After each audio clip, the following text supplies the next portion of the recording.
We're also learning about the 3 victims in yesterday's triple homicide on Indian Summer Drive. Yeah, so one of those, a 5-year-old boy. Investigators say Eric Ashley, Arkia Berry, and her 5-year-old son Landon Brooks were fatally shot yesterday evening around 5:30. Officers found them in a crashed car on Indian Summer Drive. That's right near the Echo Highlands neighborhood. A blue sedan sits in a front yard in Birmingham inside a mother, her 5-year-old son, and her boyfriend. In seconds, their lives would end in a hail of bullets. Welcome to True Crime Malice, where we examine the darkest moments in human history to find understanding and meaning. If you're new here, hit that subscribe button to join our community, seeking truth in tragedy. July 3, 2024. A warm Alabama evening. For 28-year-old Arkia Berry, a talented hairstylist and devoted mother, it was supposed to be just another day with her 5-year-old son Landon and boyfriend Eric Ashley Jr. Instead, it became their last. What transformed a quiet moment in a parked car into a horrific triple homicide? Who would target not just adults but an innocent kindergartner?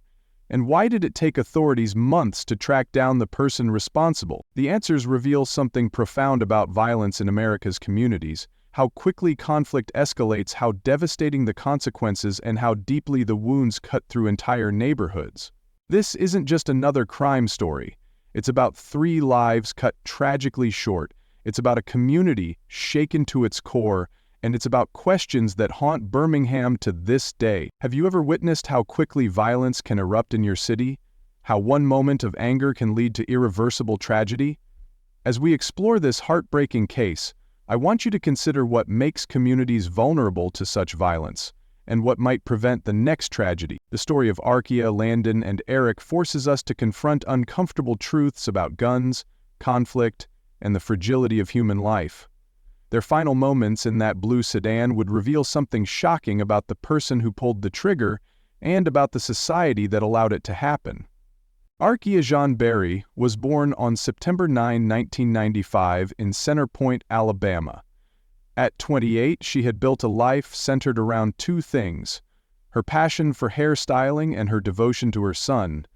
Those who knew her described a woman whose smile could light up a room, whose hands created beauty, and whose heart belonged completely to her 5-year-old boy, Landon Brooks. As a hairstylist, Arkia had developed a loyal clientele who appreciated not just her technical skills, but her ability to make everyone feel valued in her chair. She approached her craft with creativity and care, transforming her clients while building meaningful connections. For many, an appointment with Arkia meant more than just hairstyling. It was therapy, friendship, and transformation rolled into one, but nothing compared to her role as Landon's mother. The bright-omed 5-year-old was the center of Arkia's world. Those who saw them together noted their inseparable bond, how she'd light up when describing his latest kindergarten achievement, how she'd rearrange her schedule to never miss his school events, how she documented every milestone with the pride only a devoted mother could show. Landon was her everything, one friend would later tell reporters. That boy never lacked for love. Landon himself was described as exceptionally bright, curious about everything, and possessing the kind of infectious laugh that made everyone around him smile. He had just finished kindergarten and was excited about starting 1st grade in the fall. His backpack was already purchased, his school supplies list nearly complete. Eric Ashley Jr.'s 28 had become an important part of their lives. As Arkia's boyfriend, he had seamlessly integrated himself into their family unit, embracing not just his relationship with Arkia, but also forming a meaningful bond with Landon. July 13, 2024 began as an unremarkable Saturday for Arkia, Landon, and Eric. The summer heat in Birmingham had settled into its familiar intensity, with temperatures climbing into the high 90s by mid-morning. Arkia had a light schedule at the salon, just 3 clients in the morning, allowing her to finish work by early afternoon. According to phone records later examined by investigators, Arkia texted Eric around 11:30 a.m. "Almost done here, thinking we could take Landon to the splash pad later?" The day stretched before them with the simple promise of family time. Eric picked up Arkia from the salon at 1:15 p.m., with Landon already in the back seat of their blue sedan. They stopped for lunch at a local burger place. A receipt found in Arkia's purse would later confirm they ordered chicken nuggets for Landon, his favorite. Security footage showed the three of them laughing at their table, Landon demonstrating something with animated hand gestures, while Arkia wiped ketchup from his cheek. After lunch, they did indeed visit the community splash pad, where Landon played in the water jets for nearly 2 hours.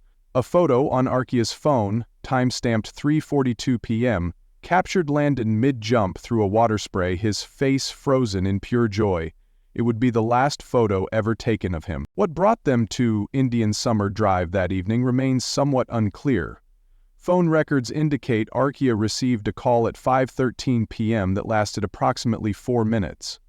The caller's identity would become significant to investigators, but at the time, it was just another call in an ordinary day. After the call, the family's blue sedan was captured on a gas station security camera at 5:28 p.m., turning onto the road that would eventually lead to Indian Summer Drive. They arrived in the 1700 block around 5:50 p.m., parking in the front yard of a residence. The house belonged to an acquaintance of Eric's, someone he had worked with on a construction project months earlier. Why they parked in the yard rather than the driveway or street wasn't immediately clear. Some investigators would later speculate they were waiting for someone, while others suggested they might have been dropping something off. What we know with certainty is that at 5:57 p.m. the family sat in their parked car, windows down to combat the evening heat, music playing softly on the radio. Melissa Thornton had just finished watering her plants when she noticed the blue sedan parked across the street. Living on Indian Summer Drive for 15 years, she prided herself on knowing every vehicle that belonged on her block. This one was unfamiliar. "I didn't think much of it at first," she later told detectives. "People visit all the time. But something made me keep glancing over." From her porch, Melissa could see a woman in the driver's seat, a man beside her, and what looked like a child in the back. They appeared to be waiting for someone, occasionally checking their phones. 3 houses down, James Wilson was walking his dog when he noticed another vehicle, a dark SUV driving slowly down Indian Summer Drive. The SUV passed the blue sedan once, then circled back. "The way it was moving caught my attention," James would later recall. "Too slow, like they were looking for something, or someone." At 5:59 p.m., the SUV pulled alongside the blue sedan. For a brief moment, there appeared to be some interaction between the vehicles. Melissa saw the driver of the sedan look over, toward the SUV. She seemed to recognize whoever was inside. James noticed his dog growing agitated, pulling at the leash as if sensing something wrong. He tugged the dog in the opposite direction, away from the 2 vehicles. At exactly 6 p.m., both Melissa and James heard what they initially thought were firecrackers, a rapid succession of pops that echoed through the neighborhood. What happened next would forever change Birmingham. The sound of gunfire shattered the early evening quiet of Indian Summer Drive. What witnesses initially mistook for firecrackers was actually the beginning of a brutal attack that would claim 3 lives in mere seconds. According to police reports, the dark SUV that had pulled alongside the blue sedan contained at least 1 armed individual. Without warning, the shooter opened fire on the family's vehicle. The first shots were directed at the driver's side where Arkia sat. The gunman then continued firing, methodically targeting each occupant of the car. Forensic analysis would later determine that more than 30 rounds were fired into the sedan. The bullets tore through the vehicle's exterior, shattering windows and penetrating metal with devastating force. The concentrated nature of the attack left little chance for escape or survival. Arkia, still seated in the driver's position, was struck multiple times in the upper body and head. Eric, in the passenger seat, appears to have attempted to shield himself or possibly reach for Arkia, as his body was found partially turned toward her. He sustained numerous gunshot wounds to his torso and arms. In the back seat, 5-year-old Landon was strapped into his booster seat, a safety measure that, in this horrific moment, prevented any possibility of escape. The child was struck by at least 3 bullets. Investigators would later note in their report that his small dinosaur backpack was found on the floor of the car, its contents spilled out as if he had been reaching for something inside when the shooting began. The entire attack lasted less than 20 seconds. Witnesses described the dark SUV speeding away immediately after the shooting, tires screeching as it fled the scene. No license plate was visible. The aftermath was immediate and chaotic. Melissa Thornton, the neighbor who had been watching from her porch, dropped to the ground when the shooting began. Once the SUV fled, she cautiously approached the sedan, phone in hand as she dialed 911. "There's been a shooting. I think people are hurt. Please hurry," she told the dispatcher, her voice trembling as she neared the vehicle. What she saw inside caused her to drop the phone in shock. James Wilson, who had been walking his dog nearby, also rushed toward the scene after the SUV departed. He reached the car moments after Melissa. "I've seen a lot in my life," he would later tell reporters, "but nothing prepares you for something like that. A child. They shot a child." The first police units arrived at 6:07 p.m., followed quickly by paramedics.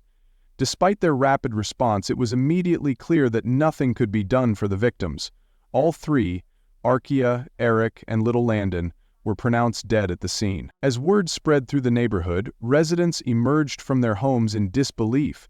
Many gathered behind the police tape, some crying, others standing in stunned silence. By nightfall, a crowd had formed, and the first candles and stuffed animals appeared at a makeshift memorial near the crime scene. The following morning, the community's shock had transformed into outrage and grief. Local news crews captured footage of the bullet-riddled sedan being towed away, images that would soon appear on screens across Alabama and eventually nationwide. The sight of a child's booster seat being removed from the vehicle, covered with a cloth by a visibly shaken officer, became the defining image of the tragedy. Birmingham police held a press conference that afternoon, with the chief describing the shooting as not just a crime against these victims, but a crime against our entire community. We've deployed all of our detectives in the Birmingham Police Department to focus on these two particular cases to bring justice. And for those who are responsible for those heinous crimes, I want you to know that we will be coming for you with full force. With every piece of law enforcement that we have, we will be coming for you. He promised that every resource would be dedicated to finding those responsible. Within days, the memorial on Indian Summer Drive had grown exponentially. Hundreds of candles, flowers, and toys surrounded photos of the victims. Landon's kindergarten teacher brought his artwork from school, colorful drawings of his family, now displayed alongside teddy bears and handwritten notes from classmates too young to fully comprehend what had happened. If you're finding this story as heartbreaking as I do, please take a moment to like this video and share your thoughts below. Your engagement helps spread awareness about these important issues that affect communities across the country. As we continue examining this case, I want you to consider, what drives someone to commit such a violent act, especially one that includes a child among its victims? What happens in a person's life that leads them to such a devastating choice? The answers wouldn't come quickly for investigators or the community. But as days turned to weeks, the hunt for the killer intensified. Birmingham Police Department's Homicide Division took immediate control of the case. Within hours of the shooting, a team of 12 detectives was assembled, making this one of the largest investigative teams the department had deployed in recent years. Triple homicide cases are always all hands on deck, the lead detective would later explain. But when one of the victims is a child, there's an added urgency that drives everyone. The investigation began with the fundamentals: securing the crime scene, collecting physical evidence, and interviewing witnesses. Forensic teams worked through the night, meticulously documenting every bullet hole, collecting shell casings, and processing the sedan for fingerprints and DNA. The technical evidence was substantial. 37 shell casings were recovered from the scene, all from the same weapon, a 9mm semi-automatic pistol. Bullet trajectory analysis indicated the shooter had remained stationary beside the driver's side window throughout the attack. But the investigation quickly encountered significant challenges. Despite the brazen nature of the crime and the residential setting, witness accounts proved frustratingly limited. Most neighbors had only heard the gunshots rather than witnessed the actual shooting. Those who had seen something provided conflicting descriptions of the SUV, some calling it black, others dark blue or even dark green. We're looking for a dark-colored SUV, possibly a Chevrolet Tahoe or similar model, with tinted windows, detective told reporters 3 days after the shooting. "We believe there were at least 2 individuals inside the vehicle at the time of the incident. This wasn't random, this was targeted. Someone wanted these people dead. We're asking anyone with information to come forward. A child has been murdered. If that doesn't compel you to speak up, what will?" Birmingham Police Chief Anthony Wilson, community meeting. "The ballistics tell us this was executed with precision. The shooter knew exactly what they were doing." Forensic analyst Dr. Layla Patel, case file notes. "The investigation's first potential breakthrough came from Arkia's phone records. The call she received at 5:13 p.m. just before the family drove to Indian Summer Drive came from a burner phone that had been activated that same day.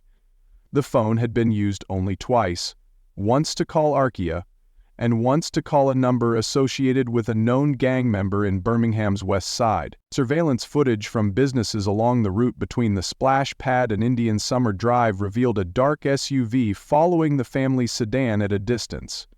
Though the license plate wasn't visible, a distinctive dent on the rear bumper provided investigators with a unique identifier. 3 weeks into the investigation, with public interest waning and leads growing cold, detectives caught their first real break. A traffic camera 5 miles from the crime scene had captured an SUV matching their description running a red light just minutes after the shooting. The partial license plate was enough to narrow their search to 17 vehicles in the greater Birmingham area. The investigation then shifted to methodically checking each potential vehicle. The 12th on their list belonged to the girlfriend of Jacorian McGregor, a 25-year-old with a history of assault charges.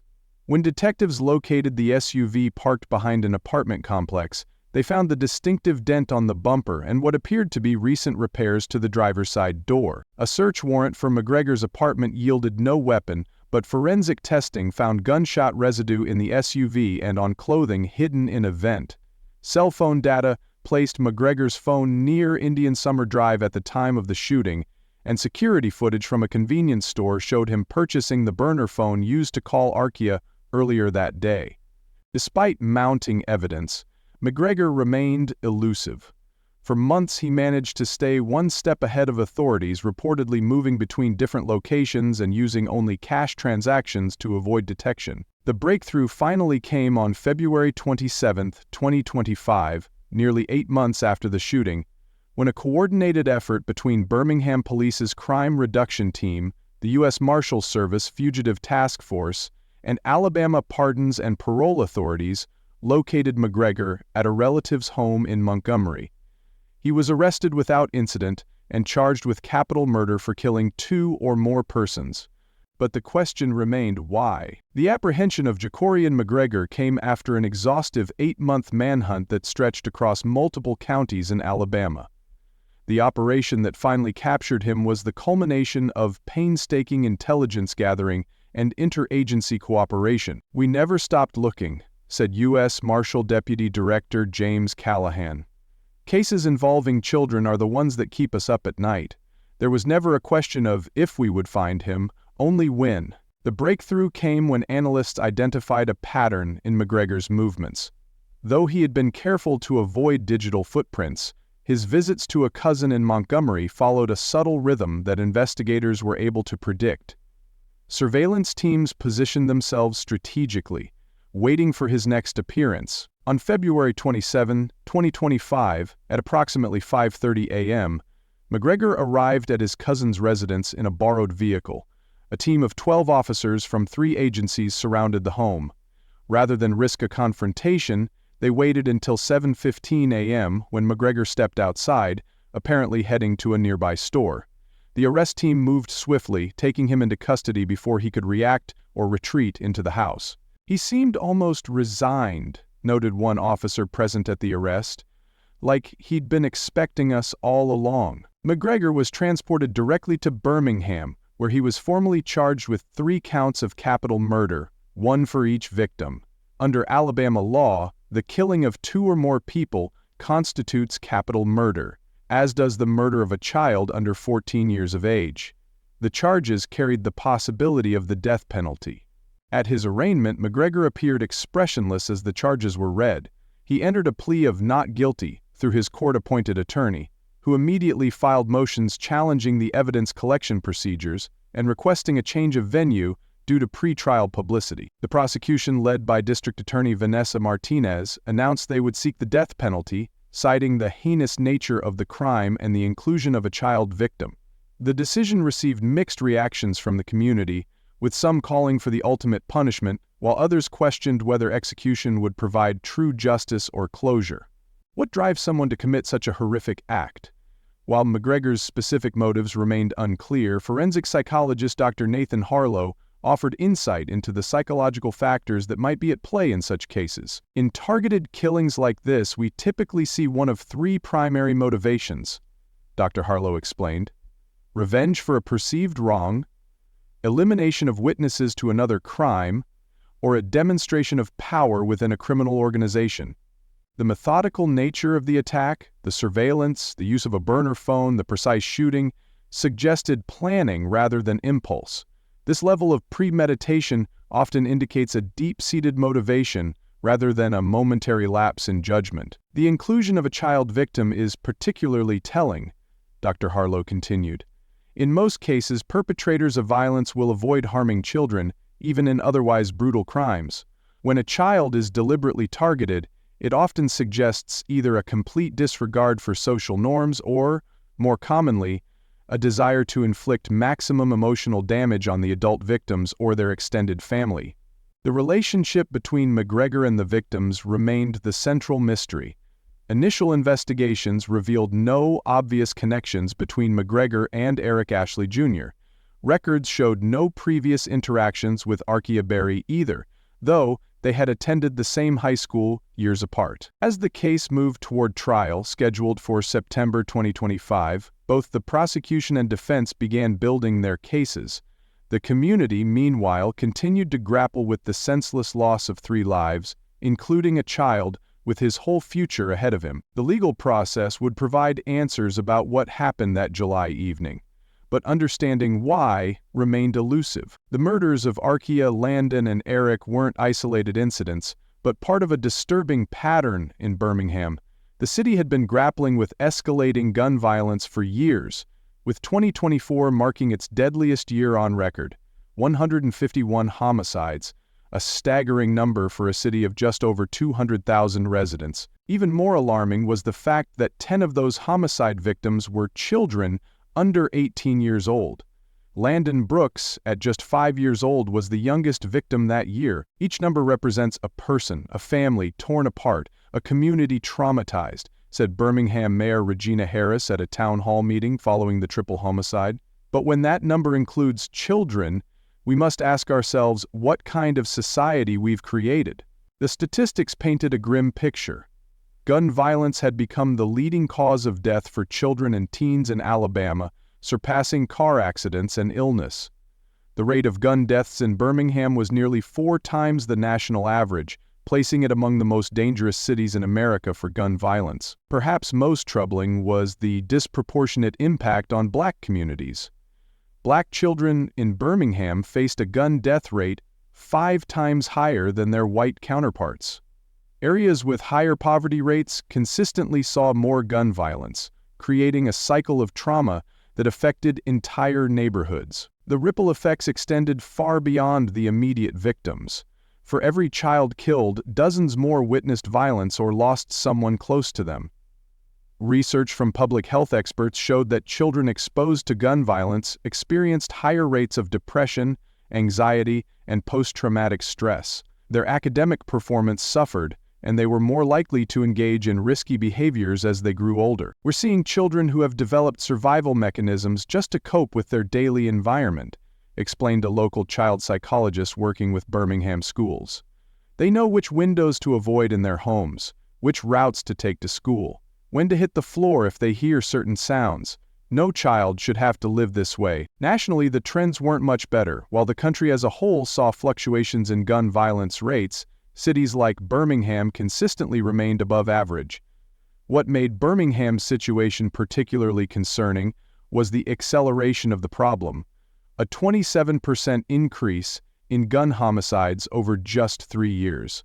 Law enforcement officials pointed to several factors: the proliferation of illegal firearms, understaffed police departments, and a justice system struggling to keep pace with the volume of cases. Community leaders highlighted deeper issues: economic inequality, limited educational opportunities, and the normalization of violence in popular culture. "We can't police our way out of this problem," admitted Police Chief Anthony Wilson. "We need comprehensive solutions that address the root causes." Some community initiatives showed promise. The Restore program, which paired at-risk youth with mentors and provided job training, reported a 40% reduction in violent behavior among participants. Hospital-based intervention programs that counseled shooting victims showed success in preventing retaliatory violence. Community centers that offered safe spaces and constructive activities saw decreased crime rates in surrounding neighborhoods. Yet these programs reached only a fraction of those who needed them. Funding remained inconsistent, and political will often wavered when immediate results weren't evident. For families like Arkia's, statistics and programs came too late. Their story represented the human cost behind the numbers: dreams extinguished, potential unrealized, love cut short by bullets. As Birmingham continued to search for answers, one question loomed over the community, the investigators, and everyone touched by this tragedy. Could this have been prevented? The story of Arkia Berry, her son Landon, and Eric Ashley Jr. is more than a tragedy. It's a call to action. Their lives, cut short in an act of senseless violence, force us to confront hard truths about our communities and what we're willing to do to protect them. As we've explored throughout this case, gun violence doesn't exist in isolation. It thrives where prevention fails, where conflicts escalate without intervention, and where weapons are more accessible than opportunities. The bullets that tore through that blue sedan on Indian Summer Drive didn't just end 3 lives. They revealed fractures in a system that failed to protect its most vulnerable. From Arkia's story, 4 crucial lessons emerge. First, gun violence is preventable. The path that led Jacorian McGregor to pull that trigger wasn't inevitable. Earlier interventions, stricter gun laws, and better conflict resolution resources might have altered this outcome. Second, community action matters. Programs like Birmingham's Restore initiative demonstrate that when communities invest in their youth and provide alternatives to violence, lives can be saved. These aren't luxuries, they're necessities. Third, healing requires resources. The trauma inflicted by gun violence extends far beyond the immediate victims. Families, witnesses, first responders, and entire neighborhoods carry these wounds. Without proper support, trauma begets more trauma. Finally, advocacy is key. Change happens when voices unite to demand it. Whether supporting legislation for universal background checks or funding for youth programs, individual actions collectively create safer communities. If this story moved you, please subscribe to True Crime Malice for more stories that matter. Your support helps us continue shining light on these critical issues and honoring victims who might otherwise be forgotten. I'd like to know, what changes do you think would make your community safer? Share your thoughts in the comments below. As we close this chapter on Arkia, Landon, and Eric's story, let's remember them not just for how they died, but for how they lived. A mother devoted to her son, a child full of promise, a man who embraced family. Their memory deserves more than our grief.